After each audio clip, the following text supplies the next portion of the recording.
কোন প্রভু নেই, বন্ধ থাকতে পারে।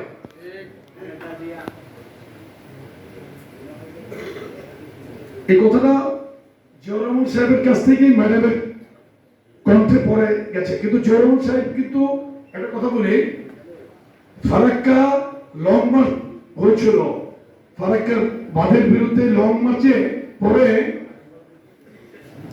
বিবিসির একজন সাংবাদিক জিয়াউর রহমান সাহেবকে প্রশ্ন করেছিলেন যে ভারত একটা শক্তিশালী দেশ, এই দেশের বিরুদ্ধে আপনি এত শক্তিশালী অবস্থান নিচ্ছেন,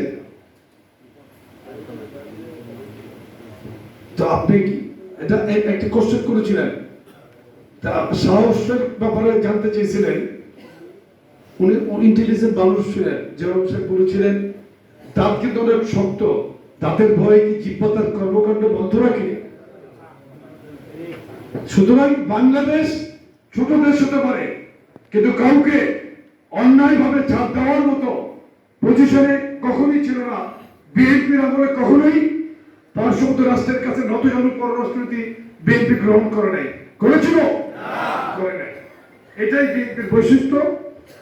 এবং বিএনপির আমলে এই দেশের মানুষ অত্যন্ত, আমি মনে করি, সুখে শান্তিতে ছিল। আওয়ামী লীগ এই বিগত 15.5 বছরে ব্যাংকিং সেক্টরকে ধ্বংস করে দিছে।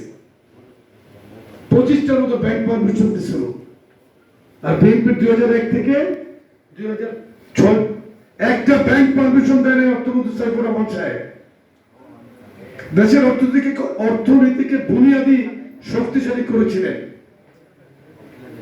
কেন করতে পারছেন? আমাদের প্রধানমন্ত্রী সৎ ছিলেন,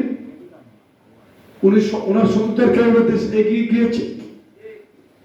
গিয়েছে।